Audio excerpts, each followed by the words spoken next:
दैत्य गुरु शुक्राचार्य हुए परम उच्च। प्रिय दर्शकों, नवग्रहों में अत्यंत शुभ प्रभाव देने वाले सौम्य ग्रह शुक्राचार्य जो इस भौतिक जगत के समस्त सुखों को प्रदान करते हैं, दैत्यों के गुरु हैं परंतु आचार्य हैं, अतः ज्ञान भी प्रदान करते हैं तथा इस भौतिक जगत के समस्त सुखों को प्रदान करने वाले शुक्राचार्य परम उच्च हो रहे हैं। 2 मार्च को ये राशि परिवर्तन करके मीन राशि में प्रवेश करेंगे तथा शनि के साथ इनका महायुति प्रभाव आरंभ होगा। नैसर्गिक रूप से शनि और शुक्र का अतिमित्र का भाव है तथा शुक्राचार्य यहां पर उच्च राशि में होकर महाबलवान होंगे। शनिदेव इनके बल को कई सौ गुना बढ़ाने वाले हैं। तो परम उच्च शुक्राचार्य का शनि के साथ महायुग बन रहा है तथा कई महाराजयों का निर्माण हो रहा है जो निश्चित रूप से समस्त राशि के जातकों को प्रभावित भी करेगा। कुछ बड़े तथा विशिष्ट लाभ भी प्राप्त होने वाले हैं। जय श्री गणेश। नमस्कार, मैं आचार्य संजय द्विवेदी। मेरे समस्त प्रबुद्ध दर्शकों का मेरे चैनल पे हार्दिक स्वागत है। प्रिय दर्शकों, आज मैं कर्क राशि के लिए शुक्राचार्य के राशि परिवर्तन का, बनने वाले महायोगों का तथा मिलने वाले परिणाम का संपूर्ण विश्लेषण करने जा रहा हूं तथा इस समय में यदि कहीं पर कोई समस्या या अवरोध है तो उसका क्या निराकरण, संपूर्ण विश्लेषण मैं पूर्ण तर्क के साथ करने जा रहा हूं। प्रिय दर्शकों, इस राशि फल को आप अपने लग्न तथा राशि दोनों के अनुसार देख सकते हैं। शुक्राचार्य ऐसे ग्रह हैं जो यदि अच्छी अवस्था में आ जाएं, महाबलवान हो जाएं, कुंडली में अच्छे भाव में विराजमान है तो जीवन का समस्त सुख प्रदान करते हैं।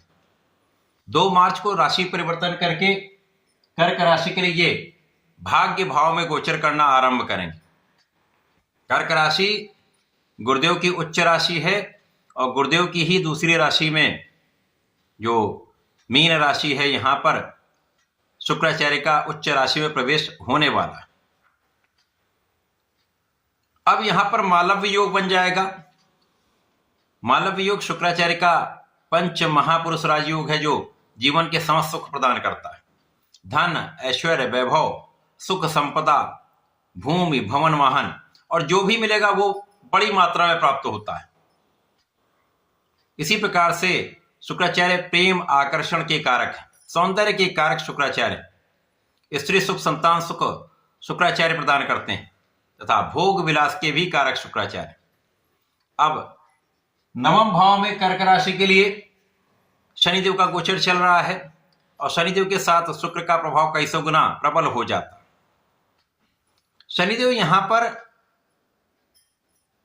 सप्तम तथा अष्टम भाव के स्वामी होकर गोचर कर रहे हैं।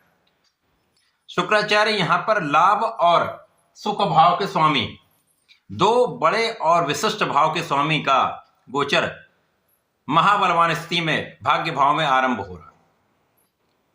तो यहां पर केंद्र त्रिकोण राजयोग का लाभ मिलेगा, मालव्य योग का लाभ मिलेगा, नवम भाव भाग्य अत्यंत प्रबल हो जाएगा। अब इस समय में जब आपका भाग्य प्रबल होता तो चहुओर से लाभ मिलते हैं। अब लाभ के स्वामी ही शुक्राचार्य हैं तो निश्चित रूप से इस समय में आपके लाभ में कई गुना वृद्धि होने वाली है। यहां पर किसी प्रकार का कोई संदेह नहीं है।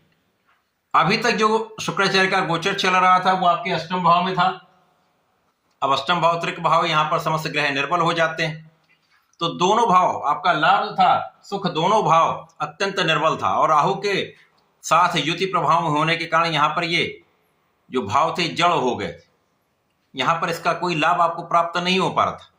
दूषित भाव लाभ नहीं देता।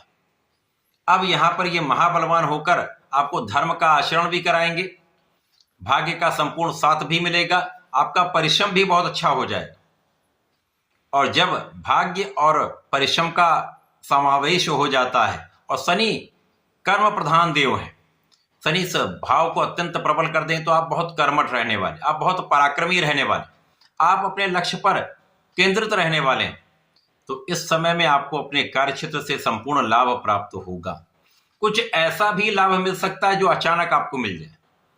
कभी आपका पहले किया हुआ प्रयास अचानक आपको लाभ दे जाता है।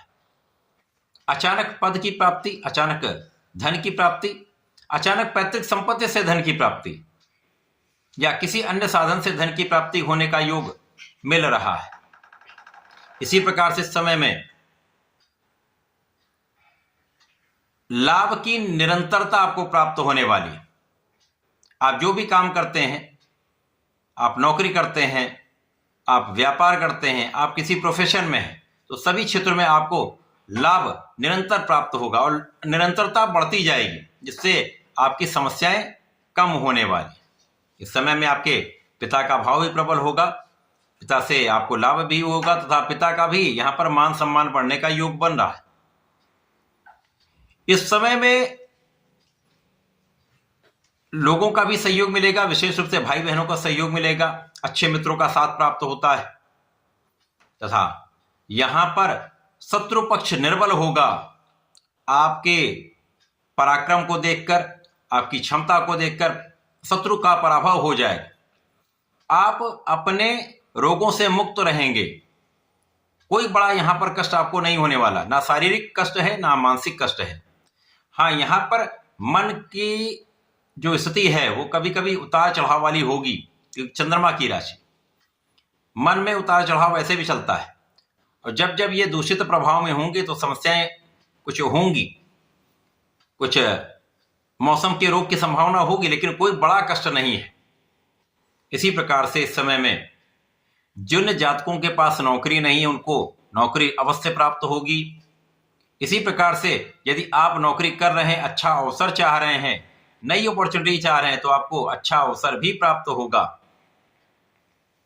इस समय में जीवन साथी के साथ पहले से अधिक आपका सामंजस्य अच्छा हो जाएगा और यदि आप साझेदारी में कुछ कार्य करते हैं, कुछ व्यापार करते हैं, किसी प्रोफेशन में हैं, तो साझेदारी में अच्छा लाभ आप प्राप्त कर पाएंगे।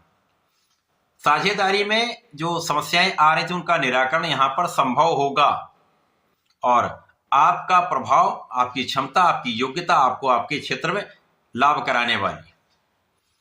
इस समय में अपने वाणी को नियंत्रित रखना है। इस समय में अपने बुद्धि बल को संयमित रखना है, बुद्धि का संपूर्ण उपयोग सही दिशा में करना तथा आप अपनी ऊर्जा का सही उपयोग कर ले जाएंगे तो इस समय का सर्वाधिक लाभ आप प्राप्त कर पाएंगे।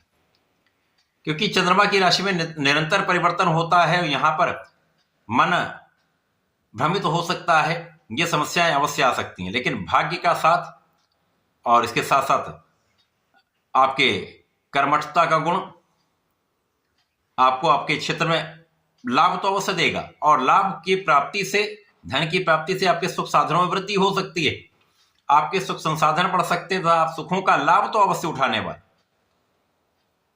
आप सुखों का लाभ लेंगे, लोगों का सहयोग प्राप्त करेंगे तथा यहां पर विशेष रूप से माता पिता के सुखों में वृद्धि होती है। पिता के स्वास्थ्य में कुछ समस्या हो सकती है, यहां आपको ध्यान रखना चाहिए। इस पूरे समय में आपको निरंतर तथा नियमित रूप से सूर्यदेव को जल देना चाहिए तथा नमः शिवाय पंचाक्षर मंत्र का जप करें। प्रत्येक शुक्रवार को और सोमवार को भगवान भोलेनाथ का जलार्चन करें। गुलाब की सुगंधि का अर्पण करें तो समय का संपूर्ण उपयोग करके आप लाभ ले पाए। तो ऐसा करके इसका लाभ लें। धन्यवाद, नमस्कार।